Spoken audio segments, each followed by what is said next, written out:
Space walk education દ્વારા પીપલોદ લેક્યુ ગાર્ડનની બહાર ગ્રહોની પરેડ એક અદ્ભુત ખગોળીય ઘટના જોવા માટે લોકોની ભારે ભીડ જામી હતી।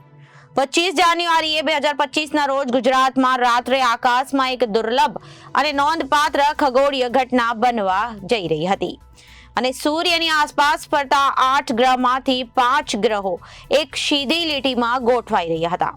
તે દ્રશ્યો જોવા માટે લોકોની ભારે ભીડ જામી હતી।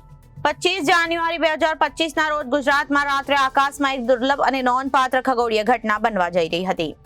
સૂર્યની આસપાસ ફરતા 8 ગ્રહમાં આ 5 ગ્રહો એક સીધી લીટીમાં ગોઠવાઈ રહ્યા હતા। આ પરેડ નિહાળવા માટેનો શ્રેષ્ઠ સમય રાત્રે 7 થી 10 વાગ્યા સુધીનો હતો। હવામાન સ્વચ્છ રહ્યું તો એકદમ સ્પષ્ટ નજારો નિહાળી શકાયો। બુધ અને ગુરુ, શુક્ર અને ગ્રહ સૂર્યાસ્ત પછી પશ્ચિમ દિશામાં ક્ષિતિજ પાસે દેખાવા લાગ્યા હતા। મંગળ, ગુરુ અને શનિ રાત્રે આકાશમાં ઊંચે દેખાયા હતા। તે દ્રશ્યો જોવા માટે લોકોની ભારે ભીડ જામી હતી।